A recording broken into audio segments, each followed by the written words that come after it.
Terrorism spikes globally after start of Israeli-Gaza war. In the wake of the recent Israeli-Hamas conflict, a series of violent incidents have erupted globally, causing concern about the spillover of tensions. In Tunisia, a historic synagogue was destroyed amid rioting, depriving the city of Al-Hammah of a key part of its Jewish heritage. In France, a teacher was fatally stabbed in what President Emmanuel Macron described as an act of Islamist terrorism, putting the government under intense scrutiny.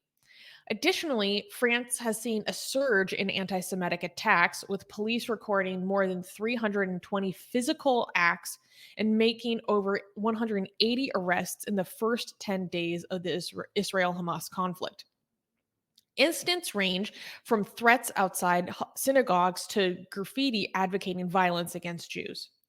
Germany witnessed a firebomb attack on a Berlin synagogue, leading Chancellor Olaf Scholz to vow to increased protection for Jewish institutions. Meanwhile, Brussels was put on the highest terror alert after a fatal shooting disrupted a Euro 2024 qualifier between Belgium and Sweden.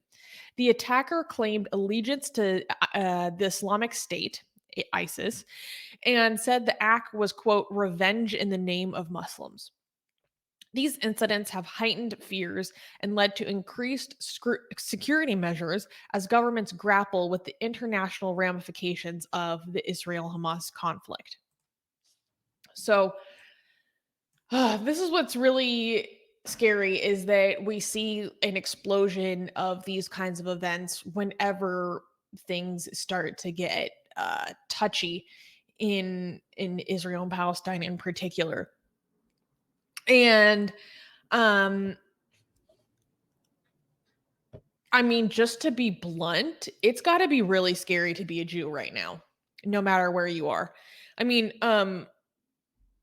Armin, you sent me that video with Andrew Gold, and he's a British, well, he's an atheist, but he's Jewish ethnically, and he started thinking about, okay, like, if Israel's gone, theoretically, like, where would I go? He's like, there wouldn't be a single place in Europe where I would stay as a Jew. I'd go to America.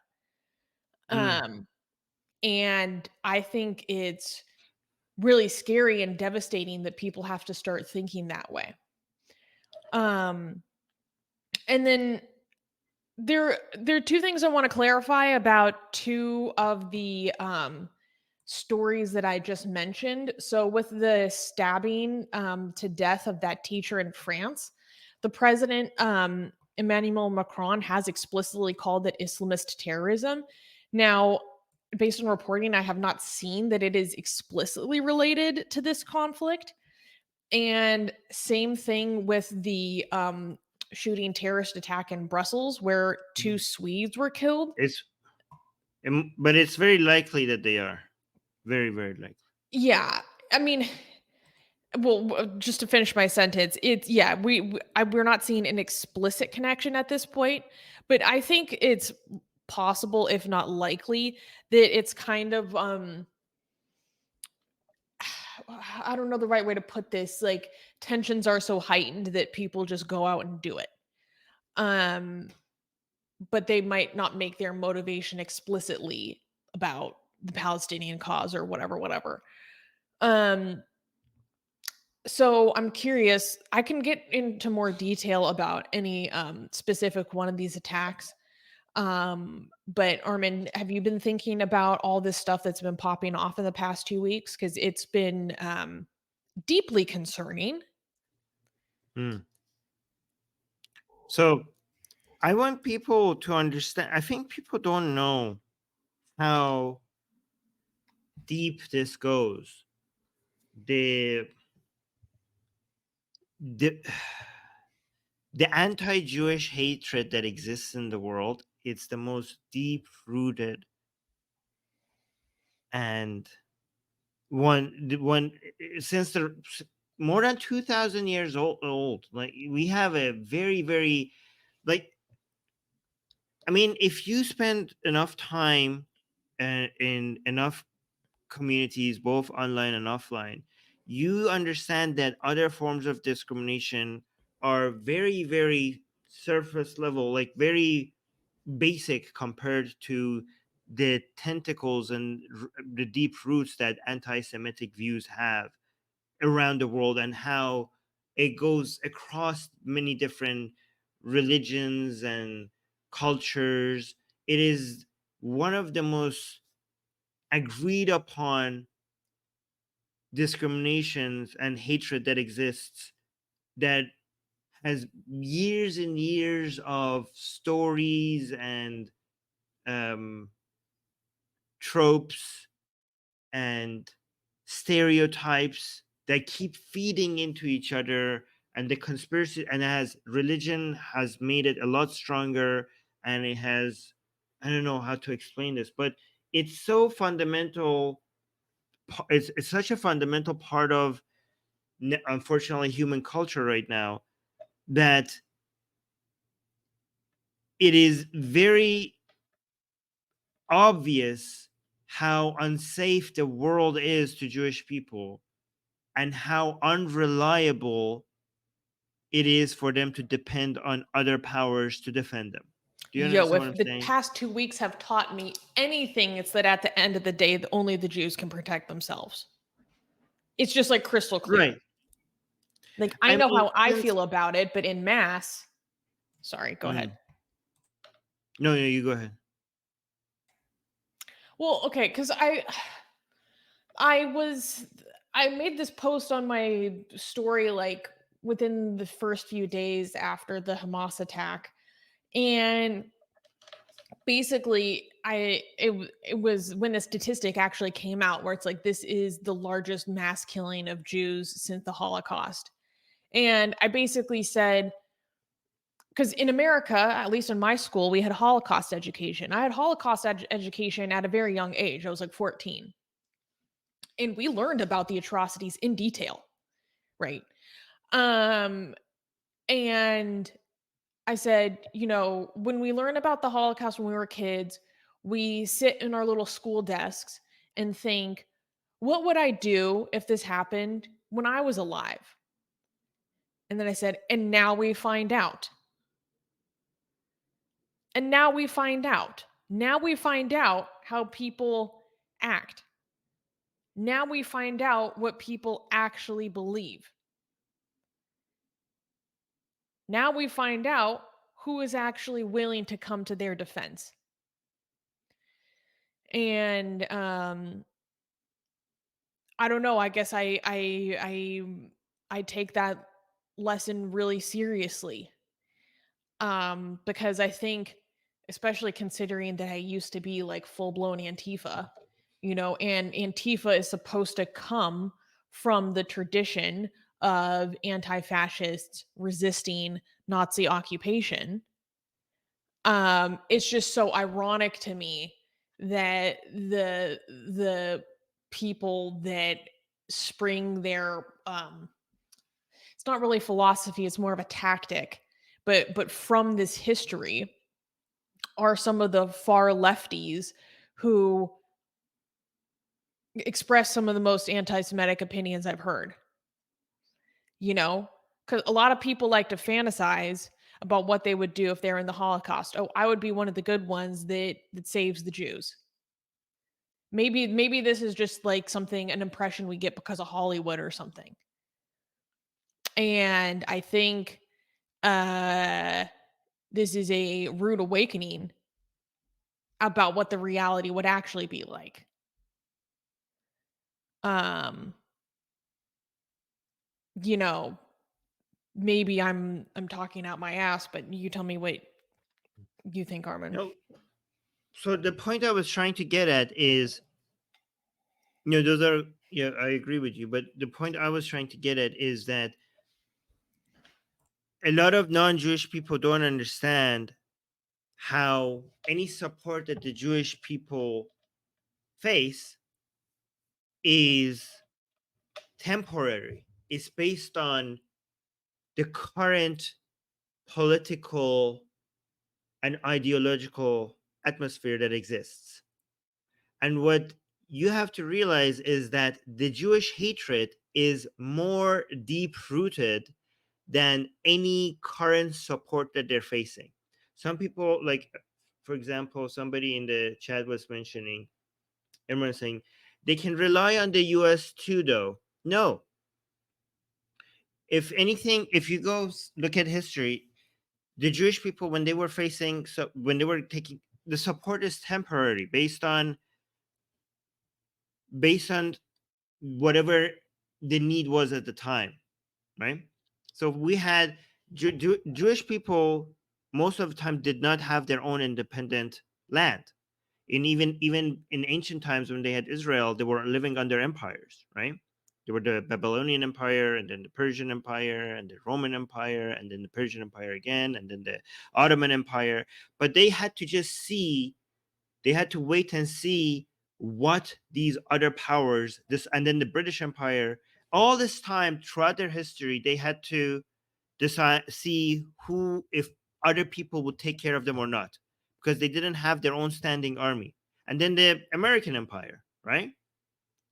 After the British Empire. But either these empires were good to them or not good to them, but they didn't have, it was not their control. There was a lot of Jewish hatred all around the world. Started with the Romans, right? And then it spread everywhere. And it just became so deep rooted. And at some point, they realized that we cannot wait and see if these empires or these world powers are going to protect us from all this hatred or not. We need to have our own army. We cannot rely on other people. I mean, look at even right now, the United States has a lot of support for Israel.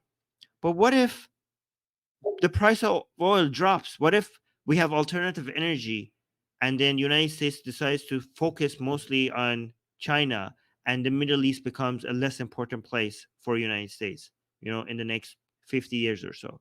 And right now, if you look in the United States, there is very, very low support historically for United States supporting Israel with its military power. It's at historic lows. And if anything, the US politicians listen to their electorate. Like, it's going that route.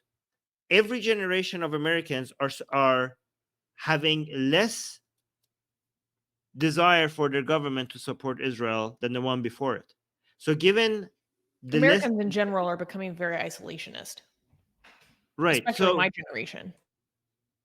given the oil becoming less and less important and Middle East becoming less important, given how China is going to be more and more important for United States going forward, and given Americans being less interested in United States supporting Israel with their military aid, and given the recent attack, the greatest mass killing of Jewish people and other Israelis in the history of Israel, if you don't understand how important it is to have a country of Israel that it could rely on itself and have its own military, we are now reminded again, just like World War II and what happened in there showed us how important it is for us to have a country by the Jews who at least welcomes Jews. Like, it doesn't have to be, again, I don't think it needs to be a Jewish country, but I do think it needs to have a country that welcomes Jews always as citizens and protects them. At least that. At least that. It took one big tragedy for us to remember how important it is to protect Jewish people. And now it's taking another tragedy for people to see, yeah, we need to defend Israel. We need to defend this country. And this country needs all the protection and support it could get. And if these recent events doesn't show you that, I don't know what will. I don't know what will. No, I agree. I agree. Mm. One thing that I Mm. think is really concerning is that with two of these attacks that happened, so with the shooter in Brussels, um, this was a failure of the system. Okay, here's a Mm. quote from an article I was reading. Belgium's justice minister has resigned after it emerged that the Islamic extremist who shot dead two Swedes in Brussels this week had been denied asylum and was sought for extradition by Tunisia. For 2 years, He had been denied asylum 2 years ago, and he was still in Europe. Official documents show that Lasued, that was his last name, had lodged asylum applications in Norway, Sweden, Italy, and Belgium. That's not how the asylum system is supposed to work. He stayed in Belgium illegally after his bid for asylum was rejected in 2020. So ministers are resigning over this because they're like, how did we allow this guy to just disappear into the system? He was like, had been known as a potential threat. Same thing with the guy that stabbed the teacher to death in France, which brought up very vivid memories of the murder of Samuel Paty, who was murdered almost exactly 3 years ago to the date, because he was murdered in September. He was beheaded in the suburbs of Paris for teaching his students about the civic value of how France feels about secularism and free speech. I will never forget the pictures I saw of his beheaded head on the sidewalk, on the pavement. And the person that did this attack on this new teacher, he had been brought in for questioning literally the day before by like security authorities. And so because of this, um he he'd been on lists because they thought that his family was radicalized and he was in contact with his family. But the problem was that he had been brought to France from Russia or Chechnya or something when he was a child. And under French law, you are not allowed to deport someone that was brought to France before the age of 13. And because of this, they're now going to be lifting that obstacle in the immigration bill. And I don't know the details. I don't know the details of the law, and there's probably more details that maybe make me throw up questions or whatever. But at this moment, I'm like, yeah, if you think someone is a genuine threat to this country and they're living here and they were brought in, I don't know exactly what his citizenship status was. It doesn't matter how old were you when you came. You got to get them out.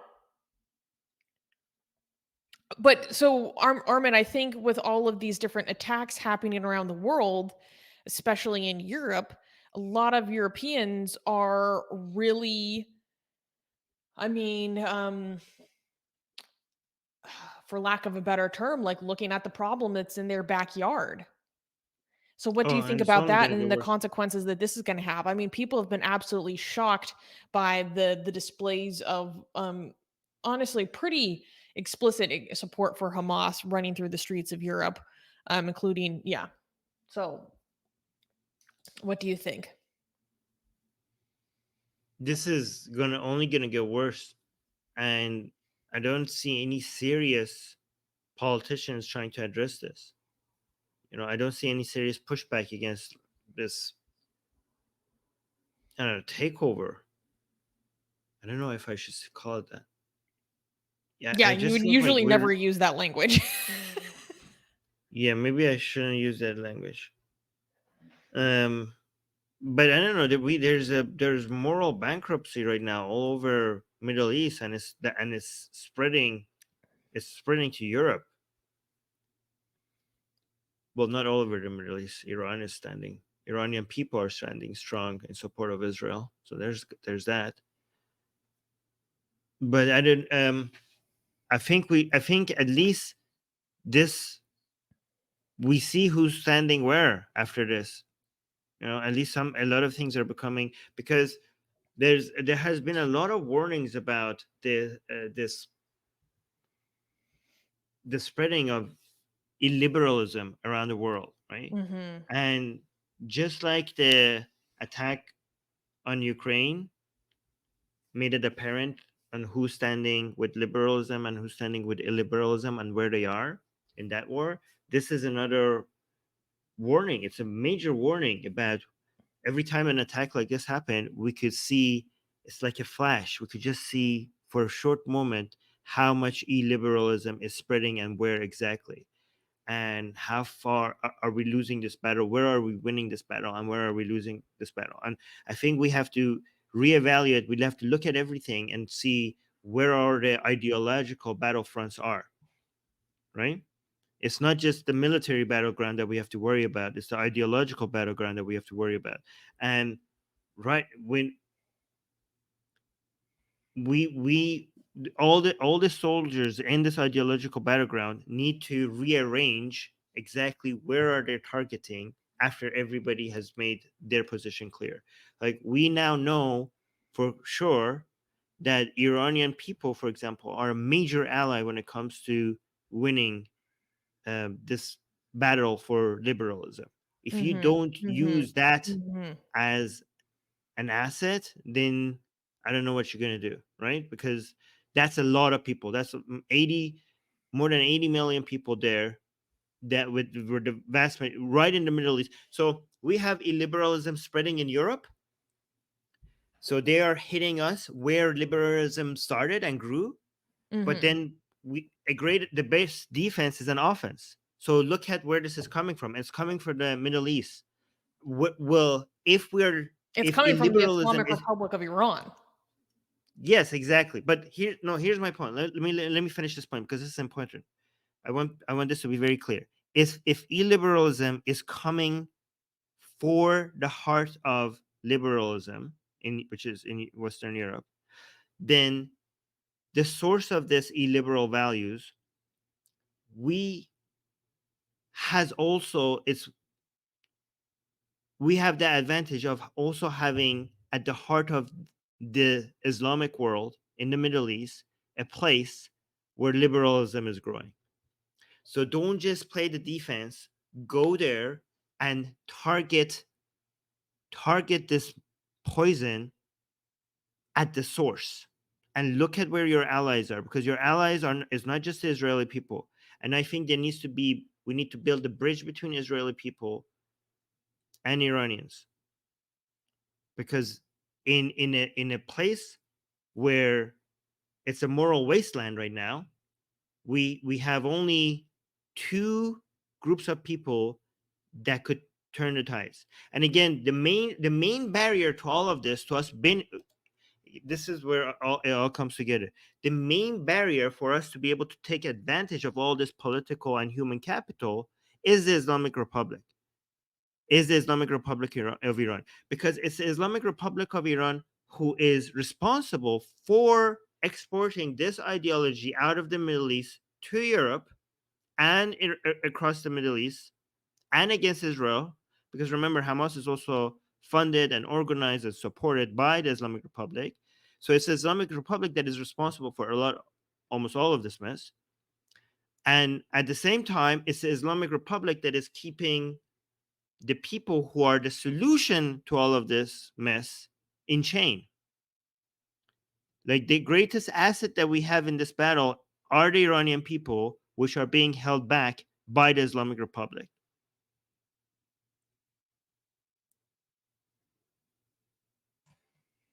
Yes. Yes. Yes. I want to build off of what you said, but I have a quick question. When you were talking about European politicians' failure to address this problem appropriately, what do you think would be the solution? If you have any I idea. mean, I think about this a lot recently. I think they're being too sensitive about offending people. Mhm. That's what I'm talking about. I think them knowing what the problem is and not addressing it because of cultural sensitivities. That's what I'm talking about.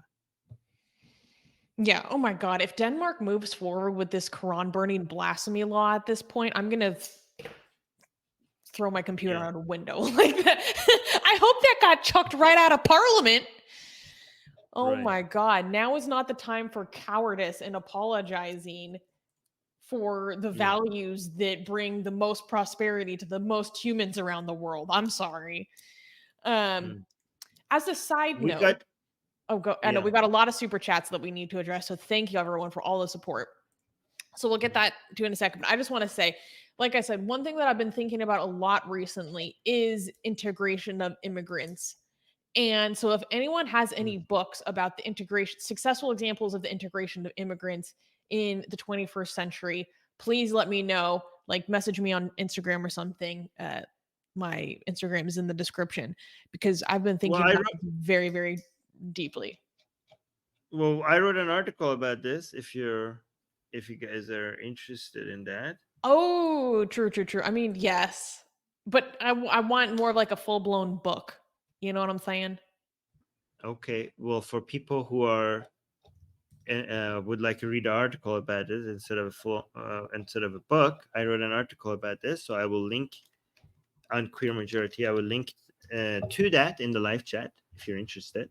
Um, Um, but the mm, the thing is, I think I want to read this book by Keenan Malik titled "Multiculturalism and Its Discontents." I think that's maybe what I need. Anyways, um, let's go and dive into all of these super chats that we got because damn, you guys are not holding back. A lot of people have thoughts. Mike, the random guy, gave us £5. Thank you, Mike. He said, "Hi, everyone. Long time no see. Good to see you again, Mike." Um, Veiled Rose gave us a nice comment. She said, "This is so painful, Armin and Susanna. Hats off to you for your calm and compassion." Hey, thank you. You know, it's difficult, but we try. Um, and she also gave us a £5 super sticker. Thank you. Um, and Sid Dave gave us a bunch of super chats, and so I'm gonna do those as a chunk at the end in a second.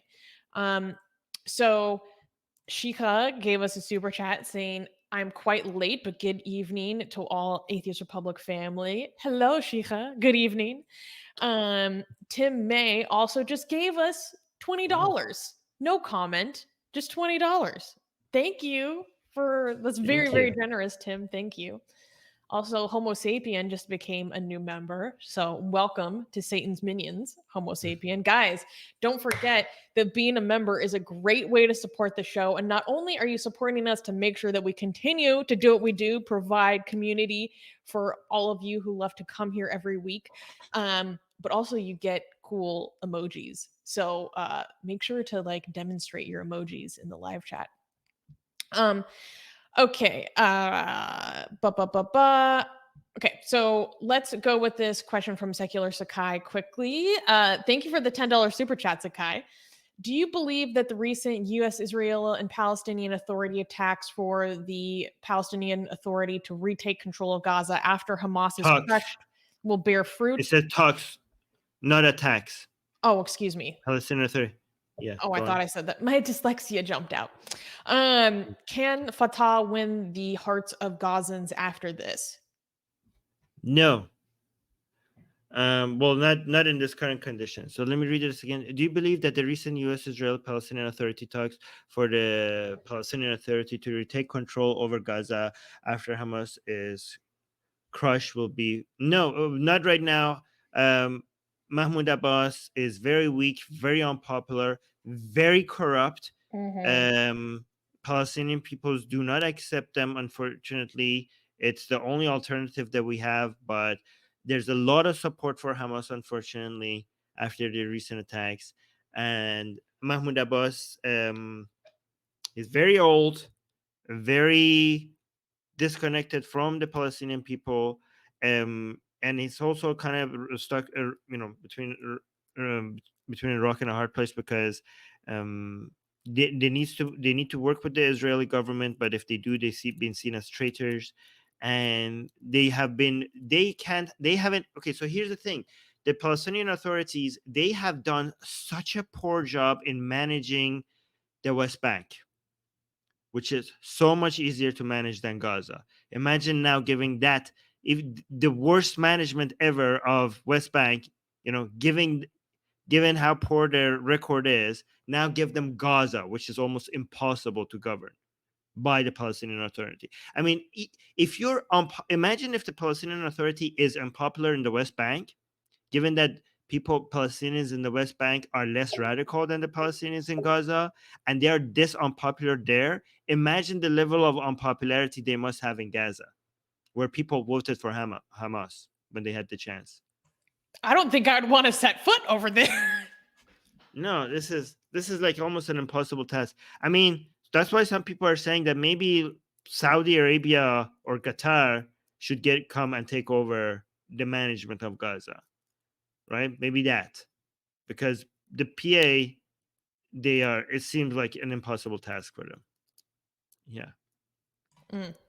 I don't know. Okay. Yeah. So let's Also, the recent let me just say, the recent talks did not involve Israel, so I don't know. Israel was not invited, so I don't know.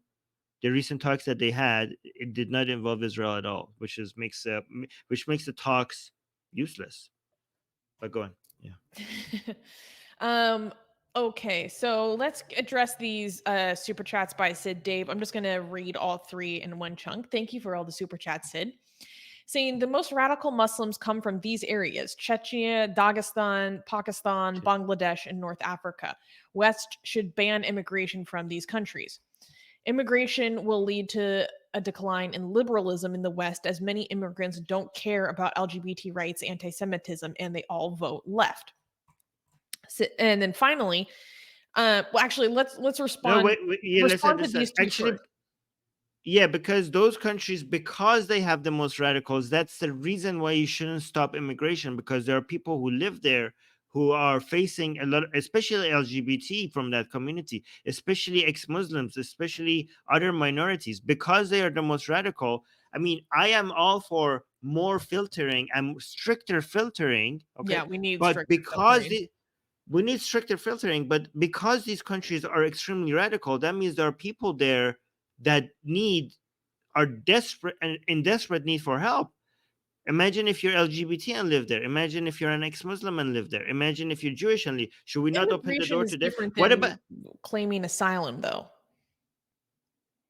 Oh yeah, fair point. I mean, no, because immigration has a legal term and also a general meaning. Okay, and if you're talking about immigration legally, then that's different from asylum.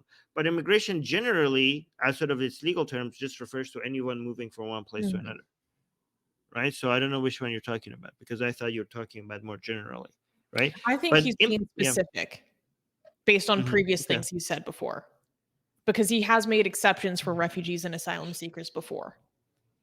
Yeah, I mean, I'm okay with reducing immigration from more problematic countries, because you don't have the resources to be very specific about your filters. It's very hard to be very good about with your filters, right? But again, as long as you leave the door open for the people in need from those countries, Mhm. especially people LGBT, ex-Muslims, Christians, Jews, and other oppressed minorities. Mhm. Yeah.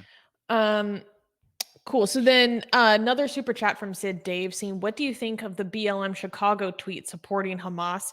Always thought BLM was a fascist organization with hatred for anything that comes from Europe or white people.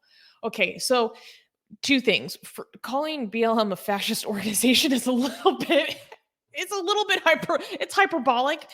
And also I Well, think it's worth but I mean, they are supporting fascism. If they're not, I mean, they're not fascists themselves, but they're in support of fascism. yes, well let me finish my Yeah. thought. Uh, Second thing I want to say is that BLM Chicago is technically distinct from the broader BLM organization. And I'm not trying to run cover for them, but it's just important for people to know that. Okay, but the point of what you're getting at is when I saw that, for those who are not familiar, BLM Chicago tweeted a tweet that said, I stand with Palestine or free Palestine, which okay, maybe you have that opinion. That can mean different things to different people. But they included an image of a silhouette of a paraglider in the post. And the little paraglider had a Palestinian flag coming off of his back. Yeah, Armin, thank you for pulling it up. Whoop, right. not the New York Post. Hold on. um, Give me a so give me a chance. Oh, here, the found it. problem is There we go. that this is supporting terrorism. When you have a paraglider, I stand with Palestine and include the imagery of the paraglider. These are the people that came in and slaughtered over 260 people at that music festival. This is explicitly supporting terrorism. And you know what I thought when I saw this? I was like, you are exactly what I believed you to be. I have never been so, well, maybe not never, that's an absolute statement, but I felt so vindicated. I was like, see, this organization, but then beyond it, this lens of the world, this paradigm that it kind of represents, and I'm being a bit generalizing here, but people I think in general know what I'm referring to, these similar attitudes, lenses, ways of looking at the world, certain ways in which you look at the world and divide people essentially very simplistically into oppressed versus oppressor classes. You are exactly what I believed you to be. We were right about you and what you stand for this whole time. So when people, I want to be crystal clear to our audience about something. When you see stuff like this, when you see stuff like this is not support for Palestinian civilians. This is explicitly supporting an Islamic Republic of Iran backed proxy group against a democratic state. Let's be crystal clear about what this is. You are supporting Iran's proxy groups attacking a democratic state. And it cannot get more explicit than this. So again, when this conflict first popped off and I was really heated, I said, everyone keep your eyes wide open. And this is exactly what I'm referring to. This is exactly what I'm referring to. And it's reprehensible. I mean, the DSA, the Democratic Socialists of America, are doing the exact same stuff. Yeah, Miriam is saying that's exactly right, Suzanne. It's Jew hatred too. I know, and I've always known because I've been surrounded by these types for years, how much they hated Jews. I was already like very familiar with that. But most people aren't. And so I was they're saying the quiet part out loud, and it's nice that like other people get to finally see it for what it is now, because a lot of people wanted to pull the wool over their eyes. Um a lot of people wanted to pull the wool over their eyes, pretend it wasn't there. Pretend it wasn't there. So, yeah, that I got just me so quickly heated. I just quickly want to mention this is why when we keep saying that, I care about the Palestinian people. I want Palestinian people to have Palestine as a country and have prosperous, secure, free lives. This, however, this is actually shows that when we say that people who use the Palestinian flag and say stand with Palestine, we suspect that what they actually mean is that we support terrorism. So it's such a disservice to the Palestinian people that the name of their country and their flag is now turning into a symbol of supporting terrorism. When the attacks happened on Israel, before Israel got to respond, before the Israel's response on Gaza, a lot of people changed their profile pictures to Palestine's flag. What does that mean? The Palestinian flag at that moment does not mean support for the Palestinian people. The Palestinian flag is obviously a representative of support for Hamas's attack. And we were like, this is why a lot of times we are against the use of the Palestinian flag. And people are like, why? You don't care for Palestinian people? Yes, we do. But it doesn't mean that. The Palestinian flag does not mean support for Palestinian people. And this shows that we are right. Because look, they're saying I stand with Palestine, and there's a Palestinian flag there. But look, they have the paragliders there. It's the Hamas. These are the paragliders who landed on that music festival and killed all those civilians. Look what the name Palestine and the Palestinian flag is representing here. So just keep that in mind when people are waving Palestinian flags and saying I stand with Palestine. What a lot of times, not always, but a lot of times, what they're actually saying is that I support terrorism. I support Hamas. I support fascism, because Hamas is fascism. It's Islamic fascism. Mm-hmm. Mm-hmm. Mm-hmm. Mm. Okay. So we got another super chat from Mike saying, do you think the current events will result in an increased number of apostasies among Muslims?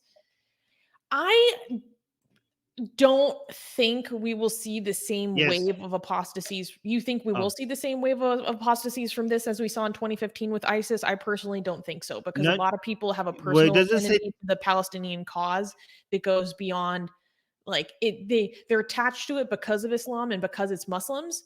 But I don't know, I feel like the way that it's inculcated into people, it goes much deeper than just about Islam. So a lot of people, I don't I don't think we would see the exact same apostasy effect we saw in 2015. What do you think, Harmon?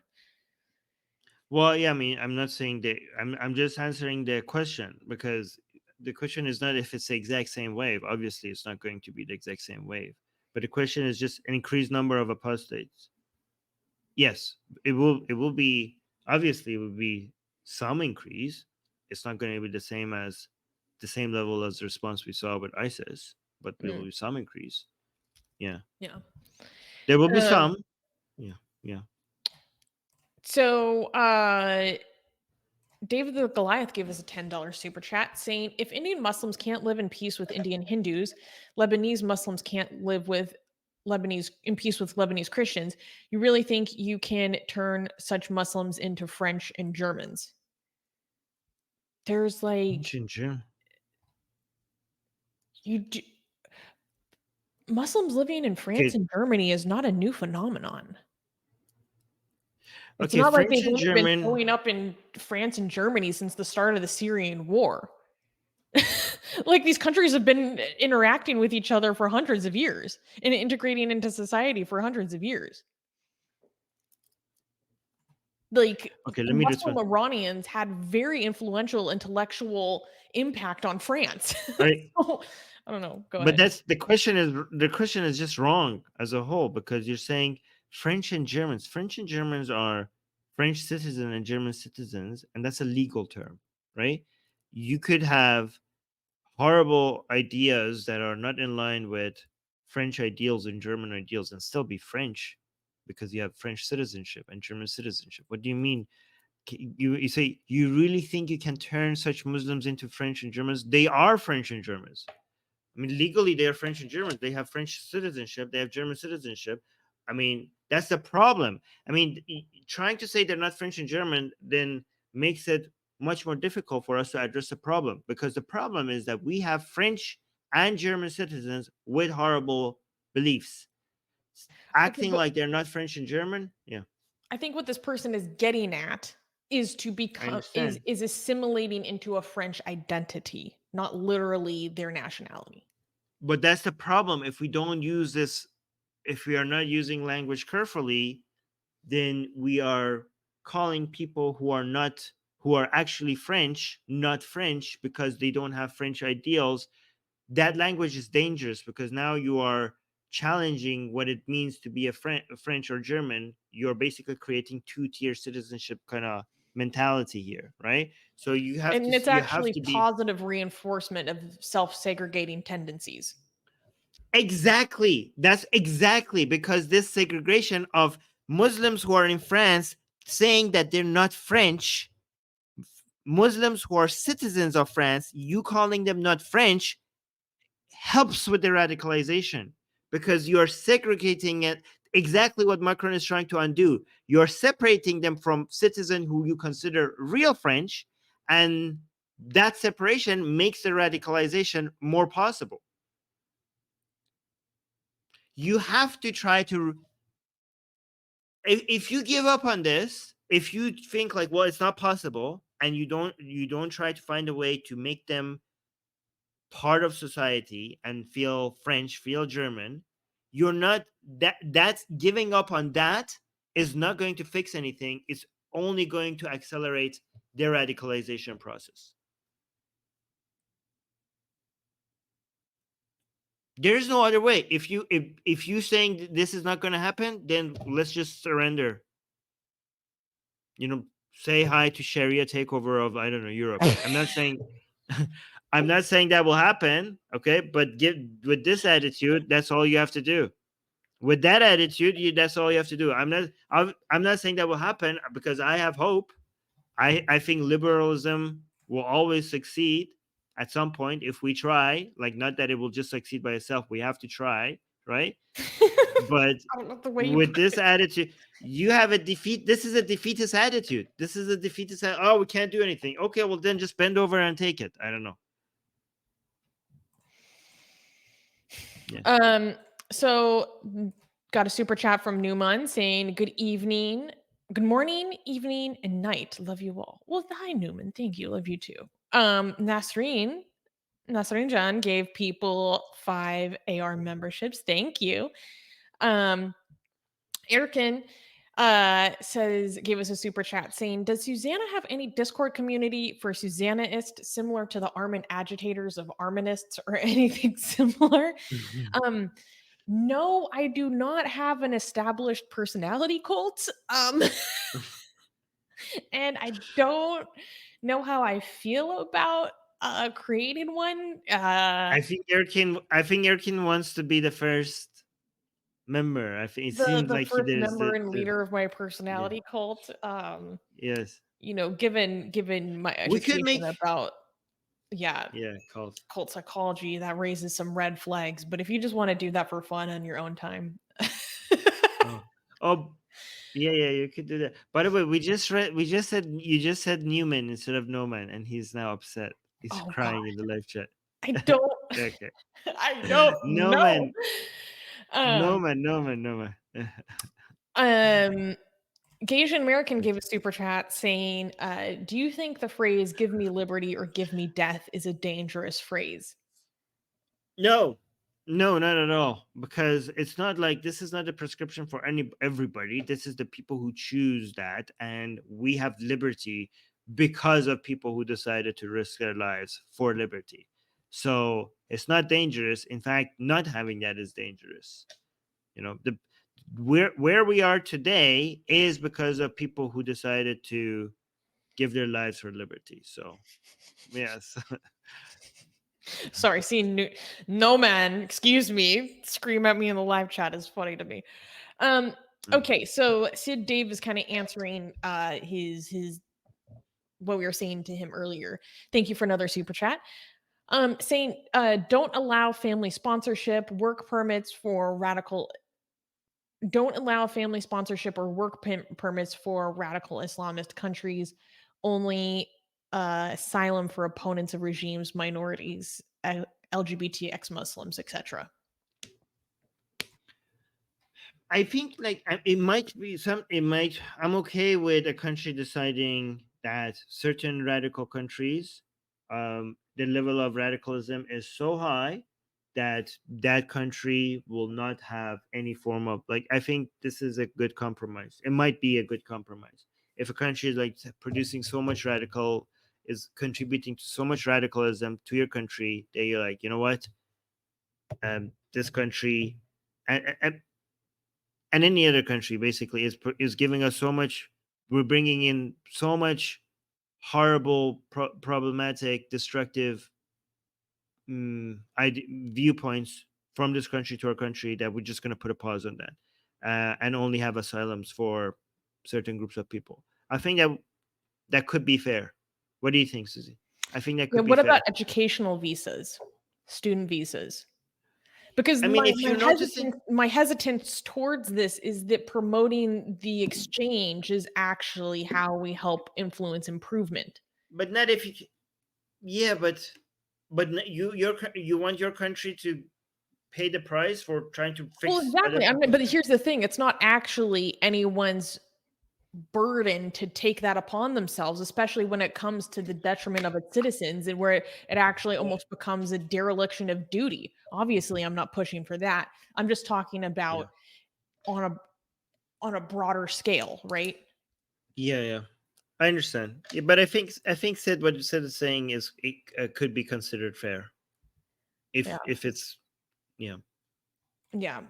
I don't yeah. know. I think student visas could still be really important though, especially Mm, because a lot of times that's actually the way that people leave their country. Like most of my Iranian friends are not refugees. They came through their education, mm. for example. So, and they're And highly and skilled. I think that radicalization should be based on the people, not the government. Because, for example, Iran has the greatest pool of liberal people with liberal mindsets, right? So I think like if any ban on countries that includes Iran as a threat, a country that should ban, that means like, for example, the ban You're a little immigration biased. ban I'm kidding. that yeah, I am biased because I know Iran has a lot of liberals. Like, for example, the Trump's immigration ban on Iran, for example, is stupid. That was idiotic. Yeah. Mhm. Yeah. Um, Zaid is saying, guys, our lovely Susanna just nuked this video with the T word, meaning terrorism. So please make sure to like, comment, and share. That's true. We're talking about Yes. a lot of spicy stuff. Uh, so YouTube doesn't like that. So please help us pay homage, shamashaya, to the algorithm gods. Um, Gasian American gave us a $5 super chat. Thank you, Gasian, saying, do you think a Singaporean model of forced integration might help? Um, I actually don't know that much about the Singaporean model. I just know that the government basically like is involved in literally dictating how many ethnicities live in what spaces to try to like fill quotas and make it all even across spaces. Um, I would need to learn a lot more about that model. Of course, as an American, the idea of like the state being involved to that high of a degree raises red flags for me. But also, meanwhile, in my own country, we're highly self-segregated, and I think that causes a lot of problems as well. Um, so I don't know enough about the model to give an answer to this. Yeah. I mean, I don't know as well. I have to go study it, but it sounds a bit fascistic based on what you're telling me. But I don't know. I have to go check it out. Well, I mean, it's Singapore, so Yeah. um, so Sid Dave gave another super chat saying, what is the eventual goal of an Islamic society? Happiness, innovation does not seem to be. Facts. Just keep praying 5 times a day and wait for the Messiah. Well, it depends on what kind of Islamic society. If it's a reformist movement, that and I let's most reformist movements are reforming to the origins of Islam, then the end result is to basically go back to the 7th century. And yeah, but it's I hard. mean, There is no one Islamic society, right?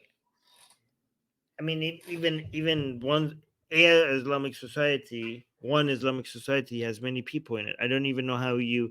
I think you should ask what is the eventual goal of Islam, okay? Because then I could tell you. But Islamic society, a society has so many people with different goals. So I don't know how I would identify a goal of a society. Yeah. I think that would be a collectivist mindset to come up with a Um, goal. But if you ask me for what the goals of Islam are instead of an Islamic, okay, so here I will fix your question for you. What is the eventual goal of Islam for an Islamic society? Is that I think that's better, right? So and then say happiness, innovation does not seem to be nope, Islam. Just keep praying. So the goal of Islam for an Islamic society is the worship of Allah and the takeover of Islam taking over all over the world, right? And the the coming of Mahdi, both the Shias and Sunnis, the coming of Mahdi, and to make the whole world surrender to Allah. That would be the goal of Islam for Islamic society. But within an Islamic society itself, there are many different people, both Muslim and non-Muslims, and they have different goals. Mm-hmm. Mm-hmm. Yeah.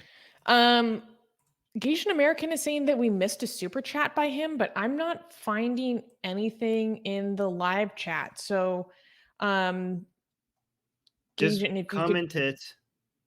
Just comment it, yeah, and the guy's please super tell us chatting it. again because I just scrolled through several times to find it and I couldn't.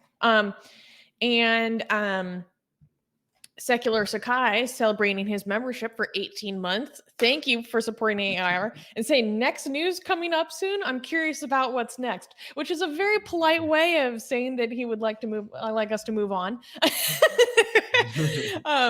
I apologize, guys. We just had so many super chats to address, It's but okay. No, it's a that's a good good problem reason to to have. delay. That's the best problem to have because you know what that Yes, means that yes. this show is continuing getting the support it needs to be stronger than it was before. Yeah. And as a we kind of have a preview because you highlighted this comment from Kali, and it's actually related to our next story. And Kali is saying, Armin, the Muslim world at the Muslim world do not condemn Hamas atrocities, but only want to condemn Israel after their counterattack and land grab for the past 75 years. How do you humanize their stand? And that's kind of related to where we're going to talk about in our next news. Do you know who makes the most amazing, gorgeous, and other adjectives that I can't use here on YouTube, blasphemous art ever? We do! And for some reason, we are giving it away for free. Download them now using the link in the description before we change our mind.